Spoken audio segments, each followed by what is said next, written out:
Le 30 avril 1863, à 6 heures du matin, sur la route de Veracruz à Puebla. Une compagnie d'infanterie en colonne, 62 légionnaires et 3 officiers marchent depuis 5 heures. Le terrain est plat, sec, couvert de cactus et de pierrailles. Le soleil monte derrière les crêtes. À 800 mètres, une ligne de cavalerie sort d'un rideau d'agave. Le capitaine Jean d'Anjou ordonne le carré. Les compagnies de la Légion étrangère savent former le carré en 30 secondes. À cet instant précis, à Cameron, ils ne savent pas encore que la cavalerie qu'ils voient est l'avant-garde de 2000 soldats de la République mexicaine. Ils n'ont pas d'eau dans leurs gourdes. 300 cavaliers chargent à la lance et au mousquet. Le carré encaisse, riposte par décharge.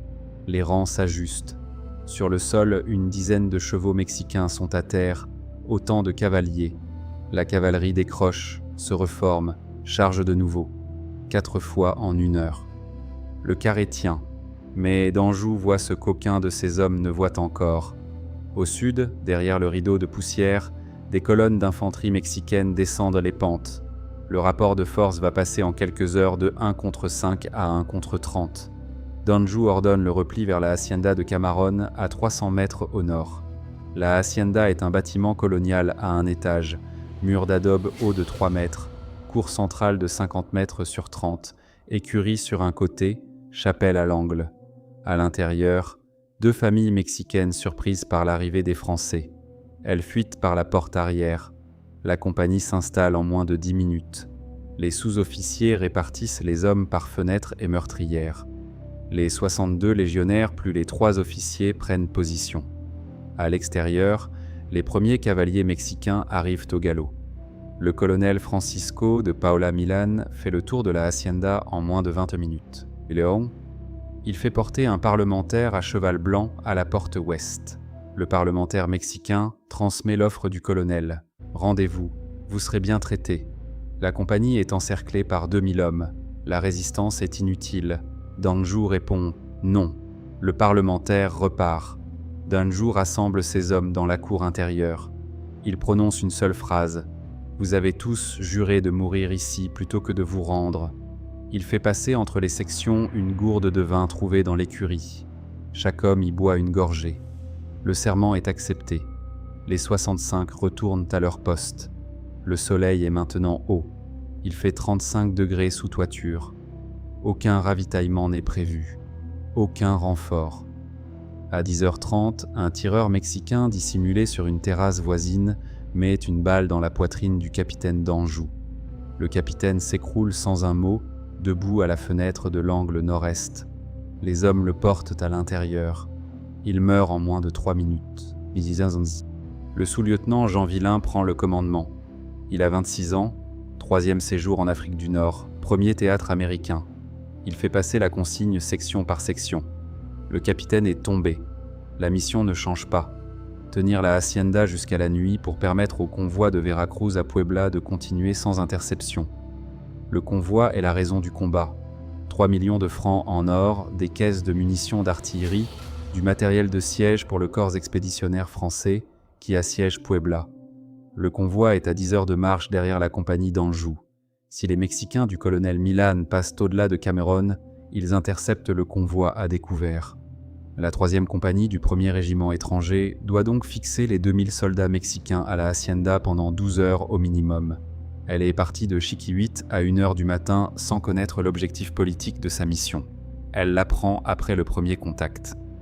L'intervention française au Mexique a commencé en 1861. Napoléon III veut imposer un empereur catholique européen, Maximilien de Habsbourg, à un Mexique en faillite. Les États-Unis, en pleine guerre de sécession, ne peuvent pas appliquer la doctrine Monroe contre une intervention européenne. Paris en profite. Le corps expéditionnaire débarque à Veracruz, monte vers Mexico, est arrêté une première fois à Puebla le 5 mai 62. La 2e campagne, en 63, vise à reprendre Puebla. Pour cela, il faut acheminer or et munitions. C'est cet acheminement que doit protéger d'Anjou. La 3e compagnie a 45 hommes en théorie. Au moment du départ, elle en a 65 mobilisables. Le reste est à l'hôpital de Veracruz avec la fièvre jaune. Les 65 mobilisables regroupent 14 nationalités. Allemands, Polonais, Suisses, Belges, Italiens, Autrichiens, Hollandais, Suédois, Anglais, Irlandais, Tchèques, Espagnols, Français et 2 Mexicains volontaires. Officiers français, sous-officiers presque tous allemands ou suisses. La Légion étrangère, fondée en 1831 par Louis-Philippe pour absorber les étrangers indésirables, est devenue en 30 ans une troupe disciplinée recrutée parmi les vétérans d'autres guerres européennes. Le capitaine Jean d'Anjou a 44 ans le 30 avril 1863.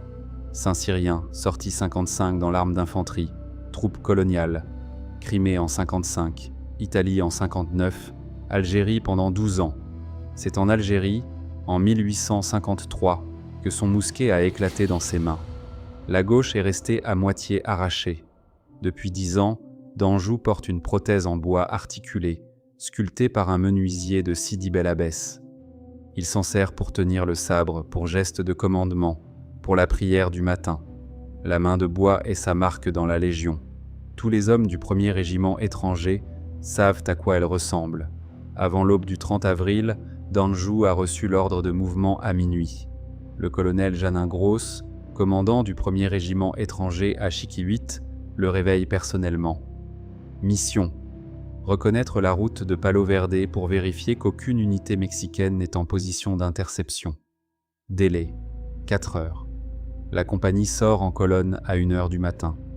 À 6 heures du matin, elle est à Cameron. À 6h30, le premier contact a lieu. À 7 heures, les portes de la hacienda sont fermées. Tout s'enchaîne en moins de 5 heures de marche et 3 heures d'engagement initial. À midi, le soleil est au zénith. La cour de la hacienda est un four. Les hommes ont vidé leurs gourdes pendant la marche. L'écurie contient un tonneau d'eau de pluie boueuse, à moitié pleine. Villain ordonne le rationnement. Une cuillère par homme et par heure. Aucun puits dans le bâtiment. Les Mexicains qui connaissent les lieux le savent. La chaleur tient en respect autant que les balles. Les blessés boivent en priorité. Plusieurs sont déjà touchés depuis le matin, soit en marchant vers la hacienda, soit aux meurtrières où les tireurs mexicains visent les ombres derrière les fentes. Vers 13 heures, la première rotation des sections commence. Les hommes restés en première ligne depuis 6 heures sont relevés. La compagnie passe à un dispositif d'alternance. Une section à la défense, une section au repos sous la galerie ombragée, une section aux soins des blessés. La rotation est calée sur l'arrivée du soleil dans chaque coin de la cour. Quand un côté devient brûlant, on tourne. C'est de l'arithmétique de survie, pas de la stratégie. Le but unique est de tenir jusqu'au coucher du soleil. Le coucher est à 18h50 en mai à cette latitude. À 14h30, 3 bataillons d'infanterie mexicaine, environ 1200 hommes, arrivent à Cameron. Ils viennent du sud-ouest, du côté de Palo Verde, d'où d'Anjou aurait dû passer le matin si le colonel Milan n'avait pas tendu l'embuscade en avance. La pression sur la hacienda devient méthodique. Tir de salve sur les fenêtres, tentative d'approche à l'abri des cactus, échelle de fortune contre les murs sud. Les sous-officiers allemands de la compagnie reconnaissent les méthodes de l'infanterie européenne formée à la prussienne. Les Mexicains de la République ont été instruits par des officiers américains et français. Vers 15 heures, une brèche s'ouvre dans le mur ouest. Un obus de petit calibre, monté en plein soleil par les Mexicains, fait sauter 3 mètres d'adobe à la base. Une dizaine de fantassins mexicains pénètrent dans l'écurie. La section qui y tenait position se replie dans la cour, fenêtre à fenêtre. Villain envoie une contre-attaque à la baïonnette. Le caporal Maine, 22 ans, prussien de Königsberg, mène le mouvement. La brèche est nettoyée en moins d'1 minute. 3 Mexicains tués au corps à corps, 2 capturés vivants, le reste en fuite. Maine est blessé au flanc gauche, refuse l'évacuation. Vers 16 heures, Villain est touché à la tête par une balle ricochée sur une poutre. Il meurt sur le coup. Le commandement passe au sous-lieutenant Clément Maudet, 25 ans, 3e officier de la compagnie, simple aspirant 2 ans plus tôt. Il prend le commandement comme s'il l'attendait depuis le matin. Il fait l'appel. Sur les 62 légionnaires et 3 officiers de départ, 3 sont morts dont les 2 premiers commandants, 15 sont blessés au point de ne plus pouvoir tirer, 22 peuvent encore combattre. Tous les autres sont blessés mais combattent. Le combat dure depuis 10 heures. À 17 heures, les murs sont effondrés sur plus d'1 tiers de leur longueur. La cour est devenue un champ de bataille à ciel ouvert. Les Mexicains attaquent en formation rapprochée, baïonnette en avant. Modé rassemble les hommes encore valides dans une dernière pièce, la chambre du contremaître de la hacienda. 5 légionnaires sont autour de lui. Le caporal Magnien, autrichien. Le légionnaire Cato, suisse du canton des Grisons. Le légionnaire Léonard, polonais. Le légionnaire Wenzel, prussien. Le légionnaire Constantin, italien. Modé leur dit « Il reste 2 cartouches par homme. Charge à la baïonnette quand on les a tirés. » À 17h10, les 6 hommes ouvrent la porte de la chambre et sortent en courant dans la cour. Modé est à la pointe, sabre au clair. Cato marche un pas devant Modé à droite, baïonnette horizontale. Les autres suivent en triangle. Les Mexicains, surpris par l'attaque, ouvrent un feu massif à 15 mètres. Cato se jette devant Modette pour le couvrir. Il encaisse plusieurs balles dans le corps avant de tomber. Le sous-lieutenant est blessé au bras et à la cuisse, mais reste debout. Magnien, Léonard, Wenzel et Constantin continuent la charge. 3 Mexicains tombent à la baïonnette. Les autres reculent d'un pas. Le silence se fait. Le colonel Milan arrive en personne dans la cour. Il fait cesser le feu. Il s'approche du petit groupe survivant. Modé, le bras pendant, le sabre dans la main valide, le regarde. Le colonel lui demande de se rendre. Modé répond en français. « Nous nous rendrons à une condition. Que vous nous laissiez nos armes. Que vous fassiez soigner nos blessés. Que vous nous traitiez avec honneur. » Le colonel Milan répond. « On ne peut rien refuser à des hommes comme vous. » Les officiers mexicains, témoins de la conversation, baissent leurs sabres. Il est 17h30. Le combat a duré 11h30 minutes. Le bilan des survivants. Sur les 65 partis de Chiquihuite la nuit précédente, 22 sont morts au combat. 25 seront prisonniers, parmi lesquels une majorité de blessés graves. Dans les jours suivants, plusieurs blessés meurent en captivité malgré les soins mexicains. Côté mexicain, les pertes sont disputées par les sources. Le colonel Milan déclare 300 tués. Les comptes rendus français parlent de 800. Les chiffres se situent entre les deux. Quoi qu'il en soit, une compagnie de 65 hommes a immobilisé 2000 soldats pendant 11h30 minutes et fait au moins plusieurs centaines de pertes à l'ennemi. Le convoi avec les 3 millions de francs, les munitions et le matériel de siège est arrivé à Puebla sans incident. Le colonel Milan, retenu à Cameron par la résistance de la 3e compagnie, n'a pas pu redéployer ses régiments pour intercepter la colonne logistique. La mission militaire de Danjou est accomplie. Le siège de Puebla peut continuer.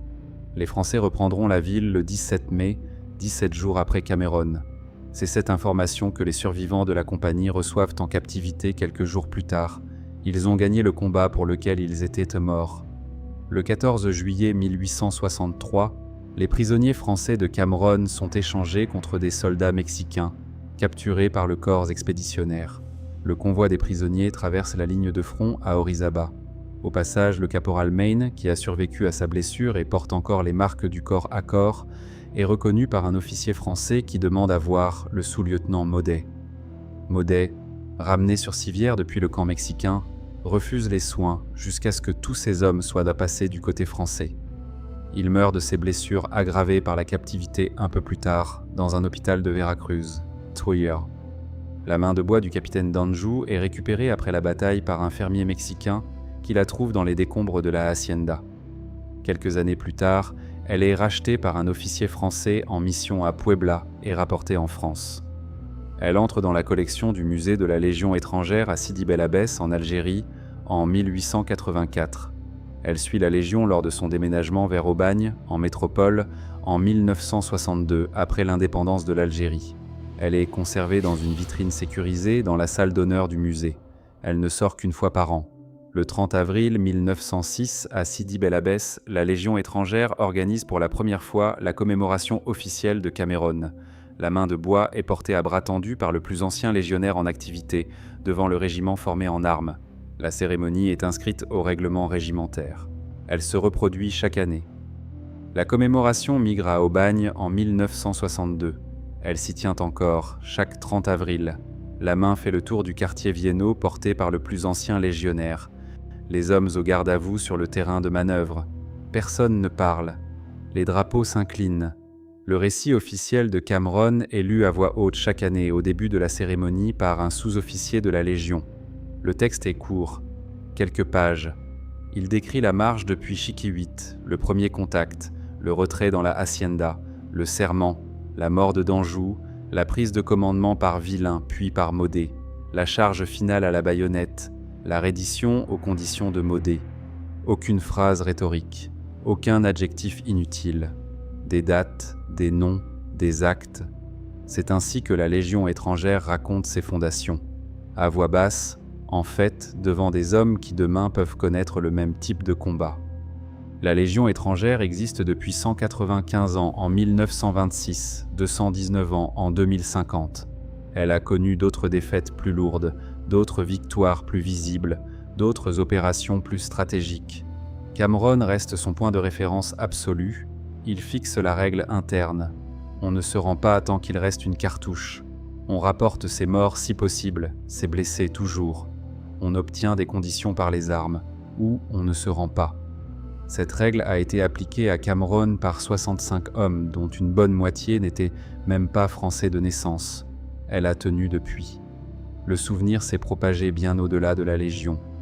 Le ministère de la Guerre français cite l'opération au régiment d'active dès 1864.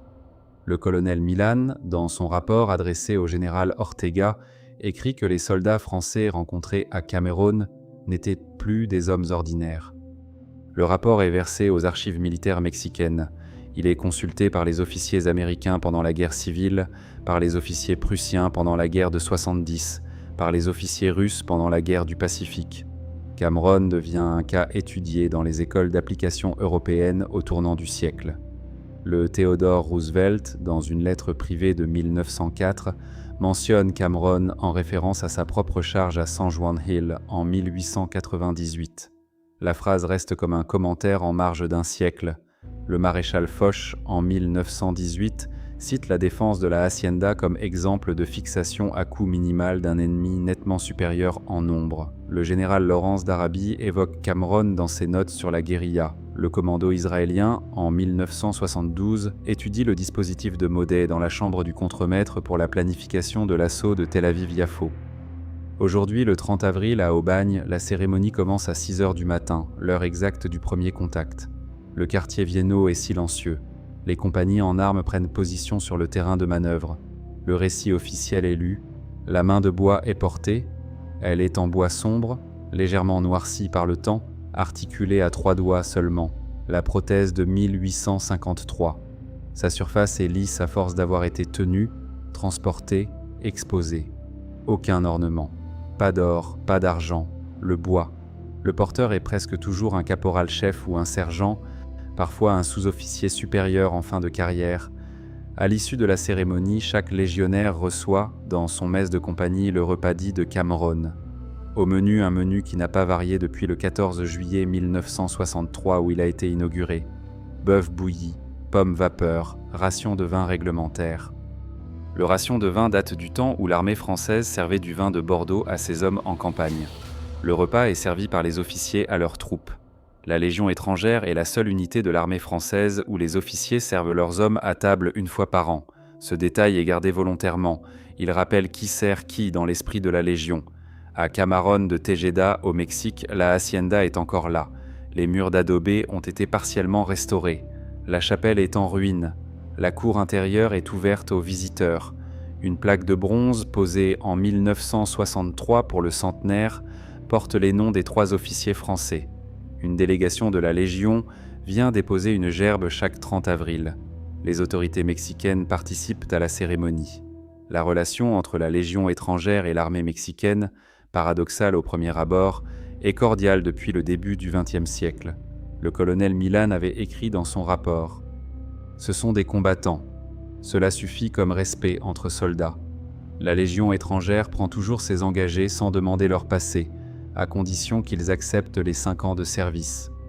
Aujourd'hui, comme en 1863, la troupe est composée de plus de 100 nationalités différentes. Les sous-officiers s'expriment en français appris au régiment, parfois encore avec leur accent natal. Le serment d'engagement prête fidélité à la Légion étrangère, pas à un État. C'est une règle ancienne, codifiée par le règlement, et qui produit chez les hommes une cohésion difficilement reproductible dans une armée nationale classique. Cameron est, pour cette cohésion, l'épisode de référence. La preuve par les faits que la règle de la Légion fonctionne au moment du contact. 65 hommes, 11 heures et 30 minutes. Plusieurs centaines de morts en face. 2 officiers tombés en commandement, le 3e blessé en chargeant à la baïonnette. La main de bois récupérée par un fermier mexicain est rapatriée par une voix de fortune. La règle énoncée par Modé au moment de la reddition. La règle écrite dans le rapport du colonel Milan. La règle lue chaque année à voix haute devant les compagnies en armes. La règle reproduite par les officiers de la Légion à Sidi Bel Abbès, à Aubagne, à Calvi, à Castelnaudary, à Mayotte, à Djibouti, à Kourou. 163 ans après Cameron, le 30 avril reste la date à laquelle la Légion étrangère regarde son commencement. Le lien direct se prolonge sur 160 ans. À Bir Hakeim, en 1942, le 13e demi-brigade de la Légion étrangère tient 16 jours contre Rommel dans le désert libyen, sans eau, sans renfort. À Dien Bien Phu, en 1954, les bataillons parachutistes de la Légion sautent volontairement dans une cuvette encerclée, sachant que l'opération ne peut pas réussir. À Kolwezi, en 1978, le 2e régiment étranger de parachutistes saute sur la ville à basse altitude, en 36 heures depuis la Corse, pour libérer 3000 otages européens. Les 3 opérations ont en commun la règle énoncée par Modé le 30 avril 1863. Tenir, ne pas se rendre, obtenir des conditions par les armes ou disparaître en formation. Le récit de Cameron n'est pas écrit pour faire pleurer. Il est lu chaque année par un sous-officier devant des hommes qui peuvent demain être en mission au Mali, au Tchad, en Guyane ou dans une opération non encore décidée. Il leur rappelle, en termes secs, ce que la Légion étrangère attend de ces hommes au moment du contact. Pas de discours, pas d'adjectifs, pas de morale. Des dates, des noms et la séquence des actes. 65 hommes sont entrés dans une hacienda d'Adobe le 30 avril 1863 à 7 heures du matin. À 17h30, 5 hommes valides en sont sortis pour charger à la baïonnette. Le colonel mexicain en face a fait cesser le feu. C'est tout. C'est tout ce que la Légion étrangère a besoin de raconter à ses propres hommes.